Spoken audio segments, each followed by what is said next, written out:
Aujourd'hui, je vais vous donner un aperçu général de certains des concepts qui sont impliqués lorsque l'on parle de défauts. Je vais évoquer certains défauts en particulier, mais nous aurons des présentations plus détaillées par la suite, donc je ne vais pas trop vous en parler. Alors, il y a quelques années de cela, j'ai décidé de rédiger un ouvrage justement sur le thème des défauts. On pourrait penser que c'est un thème très niche, mais il s'agissait d'établir une catégorie des différents défauts et d'apporter des informations d'actualité sur ces défauts. Mais en plus de cela, je pensais que ce serait intéressant d'avoir une discussion qui est nécessaire dans le domaine du vin. Quand est-ce qu'on part du principe qu'une faute est réellement une faute ? Il y a peut-être une certaine tension dans la communauté du vin par rapport à cette question, notamment avec cette nouvelle culture de l'esthétique avec les vins nature, un mouvement qui gagne en importance. Et ce que l'on voit ici, c'est un peu un clash entre différents systèmes esthétiques. Une des questions importantes dans le domaine du vin, c'est qui va décider quels sont les meilleurs vins. C'est le rôle qui incombe à qui ? Qui est-ce qui va dire, voilà, ça c'est un vin formidable, ça c'est un vin moyen ou c'est un mauvais vin? C'est une question d'esthétique avant tout. Et ce qui est intéressant dans le domaine du vin, c'est qu'il ne s'agit pas d'un rôle qui incombe exclusivement à des critiques ou à des leaders d'opinion. Ce que je vois de plus en plus dans le domaine du vin, c'est que c'est un peu une communauté de jugement. Donc en tant que professionnels, nous dégustons des vins ensemble. Si vous réunissez des professionnels autour de la table, même si c'est simplement pour un dîner, vous débouchez des bouteilles, on déguste le vin et puis on commence à se poser des questions. Est-ce que tu aimes celui-ci? Est-ce que tu préfères celui-là? On commence à comparer. Et en gros, c'est une conversation qui s'installe. Et la conclusion de cette discussion, de cette conversation sur plusieurs années, c'est ce système de notation des vins. Il y a certains vins qui sont considérés comme une référence. Et ce qu'un bon test, justement, lorsqu'on est autour d'une table, c'est de voir lequel de ces vins est terminé en premier, laquelle de ces bouteilles est vide en premier. Donc, il faut bien garder à l'esprit le fait qu'il existe différents segments de marché. Donc, c'est une communauté de jugement et nous décidons ensemble, collégialement. Et ça, c'est fascinant d'ailleurs, lorsque vous avez une bonne culture du vin et vous avez un autre profil qui vient s'immiscer dans la discussion. Par exemple, si l'on considère le marché britannique. Là, il y a des vins fins, une culture de ces vins fins. Et ensuite, les critiques américains, eux, ils commencent à célébrer certaines caractéristiques du vin qui ne sont pas forcément celles qui sont reconnues par le Royaume-Uni. Donc, il y a une sorte de clash culturel entre le Royaume-Uni et les États-Unis. Et ensuite, vous avez le vin nature. Beaucoup de personnes essayent encore de fermer les yeux, mais on ne peut pas écarter ces vins nature. Je pense que cela a eu un impact très positif au sein de la communauté des vins nature, mais également les viniculteurs plus traditionnels. Lorsque j'ai commencé à déguster des vins au début des années 90, l'idée d'utiliser des levures, c'était quelque chose un peu d'étrange dans le Nouveau Monde. Et maintenant, c'est quelque chose qui s'est imposé. Des niveaux de sulfite plus bas, c'est également quelque chose qui est maintenant accepté avec le développement de ces vins nature. Quelques concepts clés maintenant. Tout d'abord, je souhaiterais me pencher sur la nature de la beauté elle-même, et ça, c'est une question philosophique. Je serais tenté de dire que la beauté, ce n'est pas simplement l'absence de défauts. Et cela s'applique au vin, mais également aux personnes. Et il y a ce concept japonais très intéressant qui s'appelle le wabi-sabi. Wabi-sabi, en gros, c'est l'idée que des petits défauts font partie intégrante de la beauté elle-même. Notre objectif, ce n'est pas d'éliminer tous les défauts et d'avoir quelqu'un qui serait quelque chose qui est un peu stérile, qui n'aurait pas de personnalité. L'objectif, c'est d'avoir quelque chose de beau. Je vais vous donner un exemple. Imaginez le silence. Imaginez une grande piscine, très tranquille, très silencieux. Et dans un des coins de la piscine, il y a une goutte qui tombe régulièrement dans cette piscine. Et cette petite imperfection, cette petite goutte d'eau, c'est justement ce qui vous permet de réaliser à quel point cette piscine est silencieuse. Donc la qualité du silence est illustrée par une petite imperfection, à savoir cette petite goutte d'eau. Ou alors vous avez un vieux manoir, la campagne, vous êtes dans un couloir et tout au bout du couloir, vous avez une horloge. Vous entendez le tic-tac de cette horloge. Et c'est justement cette imperfection de cette horloge, ce tic-tac, qui vous permet de prendre conscience du silence. De petites imperfections peuvent réellement révéler la beauté. Un bon exemple d'ailleurs, c'est ce goût, cette qualité liée à la réduction qui induit une sorte d'arôme pierre à fusil, notamment pour les Bourgognes. Il y a parfois justement ces traces de réduction et c'est un peu comme un fantôme de réduction. Ce n'est pas une caractéristique dominante, mais cela permet réellement de mettre en avant les autres qualités. Pourtant, d'un point de vue technique, c'est une faute, c'est une réduction, mais c'est quelque chose qui concourt réellement à la beauté du vin. Alors, quels sont les autres concepts que je souhaitais évoquer? J'admire les vinificateurs. Vous savez qu'ils ont cette capacité à se pencher sur un vin qui vient tout juste de terminer la fermentation, au début de l'élevage. Ils peuvent déceler des choses dans ce vin que d'autres professionnels rateraient. Ils arrivent à détecter le tout début d'un défaut. Et ça, c'est une compétence réelle. Mais cela ne fait pas de vous un bon juge, car il faut parfois oublier justement cette capacité, notamment en Nouvelle-Zélande et en Australie, où il y a un aspect très technique. Vous savez que les vinificateurs vont détecter la moindre trace de défaut dans un vin. Et si vous produisez du vin, et si le vin en est à la phase d'élevage, ça, c'est quelque chose de tout à fait justifié. Mais si on considère le vin dans son ensemble, dans ce cas-là, cela peut poser problème. Ce que j'ai observé, c'est lorsqu'ils jugent un vin, notamment en Australie et en Nouvelle-Zélande, vous avez peut-être 50 vins avec des Shiraz, par exemple, moins de 2 ans. Ça, c'est une des catégories. Ou le Chardonnay, ce sera la 3e catégorie. Et ils vont tout simplement sentir les vins et ensuite ils vont commencer à rejeter les vins sans même les avoir goûtés. Et en gros, ce qu'ils rejettent, justement, c'est cette petite trace de défaut, la moindre trace de défaut. Et on se dit, voilà, ça c'est très bien, car ils arrivent à détecter les défauts, mais arriver à détecter ce qui est un composé, un défaut dans un certain contexte ne signifie pas forcément que le vin dans son ensemble est un vin à défaut. Vous avez parfois des vins commerciaux qui sont plutôt bon marché. Et là, ce que l'on recherche, c'est certaines caractéristiques parce qu'on s'adresse à une certaine catégorie du marché. Vous avez par contre des vins extrêmement connus et qui ont parfois certaines traces de composés, certaines traces de défauts. Bien entendu, il y a certains défauts qui resteront toujours des défauts. Par exemple, les goûts de bouchon. Si vous arrivez à détecter un goût de bouchon, le vin présente un défaut, il doit être rejeté. Ou si vous avez un goût de souris, ça on y reviendra par la suite. Mais si un vin présente ce goût de souris, si vous arrivez à le détecter, là, malheureusement, il n'y a aucune manière de dire, voilà, ça c'est un bon vin. Là, un défaut sera toujours un défaut, même si certaines personnes aujourd'hui essayent de nous dire qu'un petit peu de souris, ça va. Bon, je ne partage pas cet avis, mais c'est encore cette communauté de jugement qui va décider. C'est la raison pour laquelle cette discussion est importante. Donc il ne faut pas être trop vigilant. C'est un peu comme des ingénieurs du son, d'ailleurs, vous savez, qui enregistrent de la musique.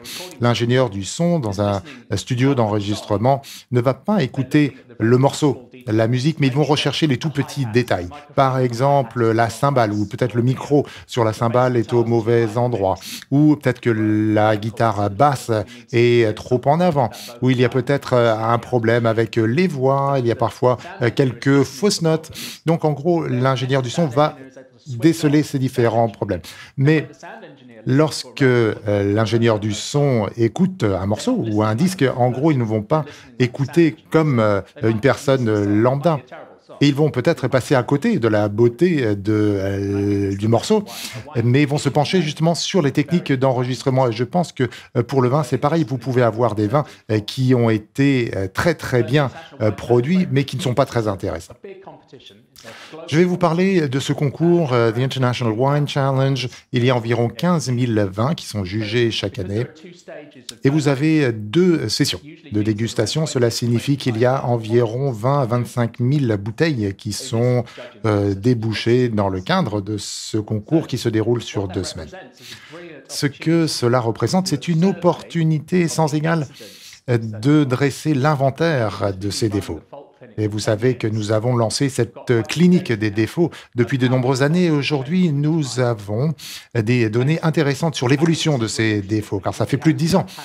Nous avons des panels de 5 juges avec un président de panel qui vont déguster les vins.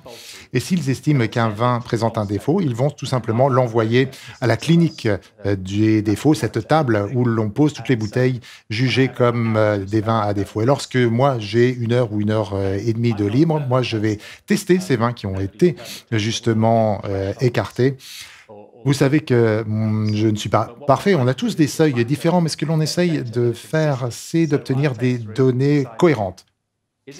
Moi, je déguste ces vins qui ont été écartés, j'essaye de confirmer ou infirmer la présence de ce défaut. Vous savez que même les professionnels se trompent parfois. Ce n'est pas toujours facile de présenter ou de déterminer le nom d'un défaut. Il y a des évolutions, parfois vous avez des vins qui ont plus d'un défaut, ça arrive assez souvent.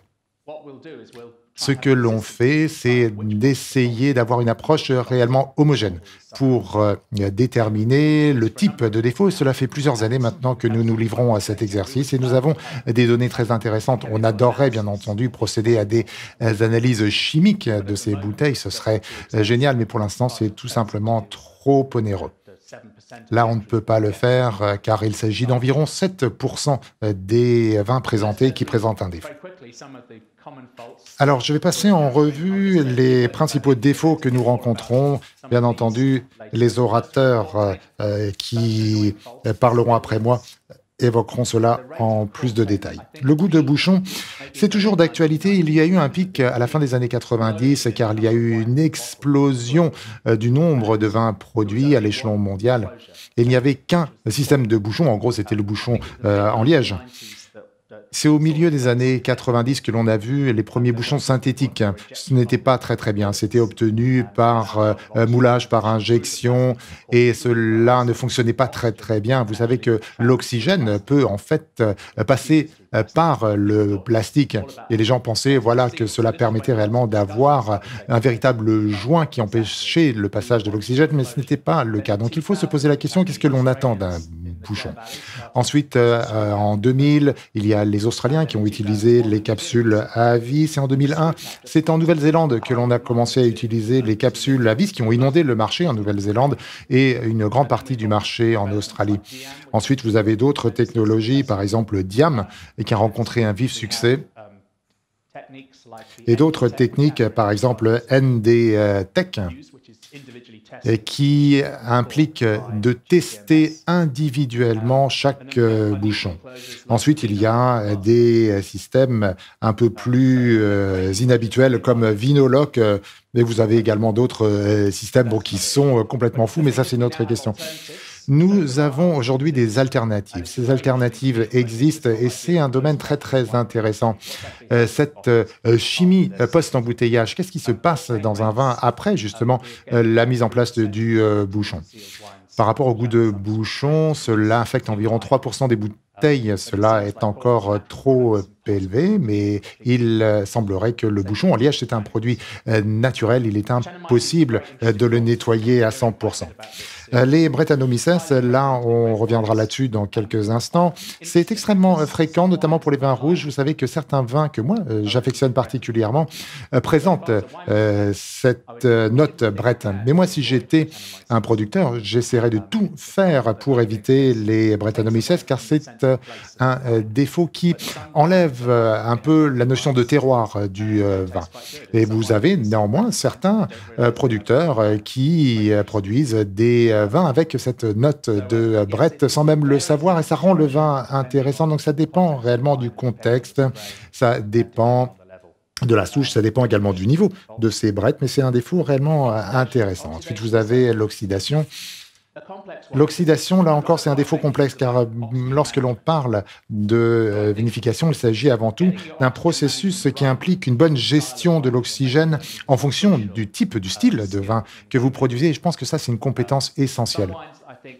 Certains vins sont des vins qui, naturellement, ont ces notes oxydatives. Vous avez les Madères, vous avez certains sherry, vous avez certains Porto, et vous avez d'autres vins pour lesquels ça dépend réellement du style de vin et du public cible. Ça, c'est un sujet qui est complexe, mais qui est extrêmement intéressant, et on reviendra d'ailleurs sur la gestion de l'oxygène dans quelques instants. Ensuite, la réduction. Je dois vous dire que la réduction, en fait, je n'aime pas la terminologie, car ça induit en erreur. Lorsque l'on considère la réaction réduction-oxydation, redox, là, on considère que les deux s'opposent. Mais la réduction, en fait, ce n'est pas l'opposé de l'oxydation, ce n'est pas le contraire.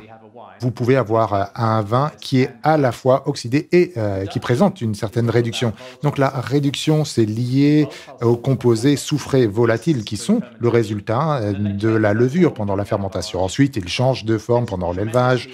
Et c'est un sujet extrêmement intéressant, mais ce terme de réduction, je crois, induit une certaine confusion même au sein des professionnels. Les professionnels pensent que si voilà, on interdit l'arrivée de tout oxygène, il n'y aura pas de problème. Vous pouvez effectivement avoir ce phénomène lorsqu'il n'y a pas d'oxygène, mais ce n'est pas le fait d'exclure l'oxygène qui est à l'origine de la réduction, ce sont les levures et ces composés soufrés volatiles. Je crois que ça, c'est une distinction importante qu'il convient d'apporter. D'ailleurs, c'est un défaut qui est très intéressant, car parfois c'est un défaut et parfois ce n'est pas un défaut. Un bon exemple, ce sont les thiols benzène. Vous avez justement cette note pierre à fusil et beaucoup de vinificateurs, notamment avec les chardonnays, essayent de trouver des moyens de garder justement cette petite trace de réduction. Un autre exemple, ce sont avec les thiols polyfonctionnels. Vous savez que la chimie de ces thiols polyfonctionnels a été découverte ici à Bordeaux avec Denis. Donc le Sauvignon blanc, c'est réellement une signature de ce Sauvignon blanc avec le fruit de la passion, le pamplemousse. Donc vous avez ces thiols polyfonctionnels qui font une partie intégrante de certaines notes un peu exotiques de ces vins qui contiennent des brètes. Vous avez donc le 3MH, vous avez le 4MMP, la 3MH. Cela peut être intéressant, mais à des niveaux bien spécifiques. Donc, ce sont des composés qui peuvent avoir des conséquences très négatives dans certains cas, mais qui parfois peuvent être recherchés par les vinificulteurs. Ensuite, le goût de souris. Ça, c'est un défaut fascinant. Bon, moi, j'en ai jamais réellement fait l'expérience. J'avais lu beaucoup de choses sur le goût de souris, mais avec justement l'avènement de ces vins naturels, j'ai pu en faire l'expérience directe. Et c'est parfois un peu énervant. On n'a pas toujours toutes les informations concernant le goût de souris. Bien entendu, il y aura une présentation là-dessus. Ce qui est intéressant, c'est lorsque vous sentez un vin, on ne peut pas sentir le goût de souris. Vous commencez à déguster le vin, vous dites, voilà, ça c'est un très très bon vin. Et tout d'un coup, quelques secondes après, ah, il y a un goût de souris. C'est vraiment mauvais. Donc, c'est quelque chose qui apparaît de manière rétro-nasale. Vous allez peut-être vous rendre dans un bar à vin super à la mode avec un barman qui est tatoué jusqu'au bout des ongles. Il va vous servir un vin. Vous commencez à le boire, il est très bon. Et tout d'un coup, lorsque vous atteignez la moitié de la bouteille, tout d'un coup, ce goût de souris apparaît. Avec les vins nature, ce qu'il faut faire, en fait, c'est les boire très vite. Mais il faut garder à l'esprit qu'il s'agit là d'un défaut qui est parfois fréquent, mais très imprévisible, et nous reviendrons là-dessus dans une des présentations qui va suivre. Le goût de fumée, maintenant, ça c'est un problème croissant. Vous avez vu ces reportages des incendies en Australie, il y a eu beaucoup de problèmes dans le monde entier avec justement ce goût de fumée, ce qui est justement difficile, c'est que ce goût de fumée ne reste pas au niveau de la surface. En gros, cela pénètre la peau du raisin et la seule manière de gérer cela, c'est de limiter le contact entre la peau et le mou. Il y a certaines mesures que l'on peut prendre par la suite, mais c'est très très difficile à mettre en œuvre, cela ne fonctionne pas forcément et cela réduit également la qualité du vin. De la même manière, si vous goûtez du raisin, par exemple, il y a eu un incendie à proximité et vous avez des doutes, en gros, si vous goûtez le raisin, vous n'allez pas pouvoir détecter ce goût de fumée car c'est lié à la fermentation. Il faut une certaine fermentation pour révéler ces arômes typiques de ce goût de fumée. Alors en gros, la plupart de ces défauts que je viens d'évoquer sont liés à la fermentation. Donc en gros, ce qui est important en matière de vinification, c'est de pouvoir gérer cette fermentation. La question qui se pose, quel est le risque acceptable? Et la réponse va varier d'un vinificateur à un autre. Ça dépend de votre public cible, de votre segment de marché, etc.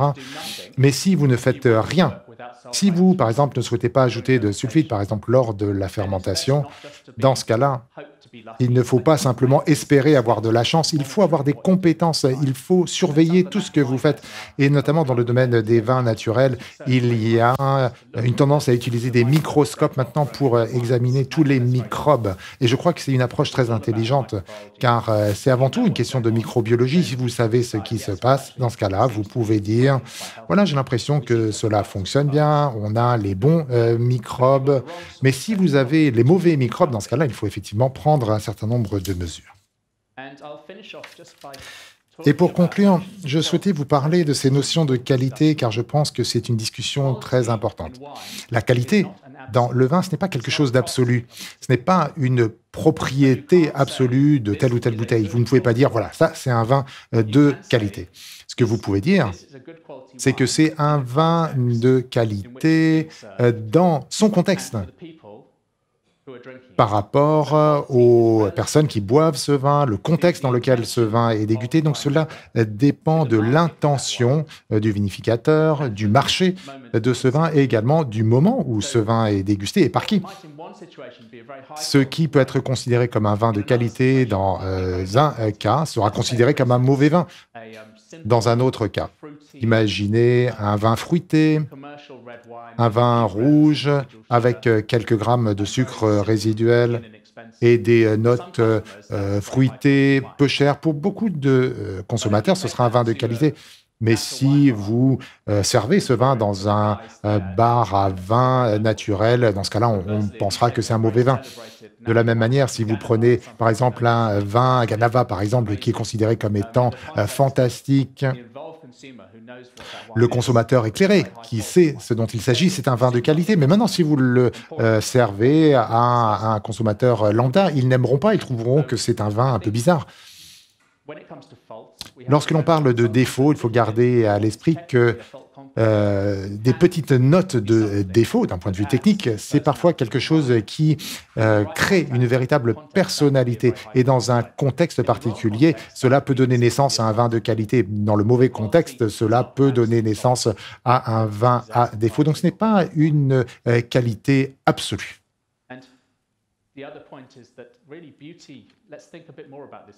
La beauté, ce concept de beauté dans le domaine du vin, qu'est-ce qui rend un vin fascinant? Pourquoi est-ce que les gens sont prêts à payer parfois des sommes assez importantes pour payer ces vins? Car parfois, vous avez des vins qui n'ont pas de défaut, mais bon, qui ne sont pas très intéressants. En fait, ce sont des vins ennuyeux. Donc, merci beaucoup pour votre attention.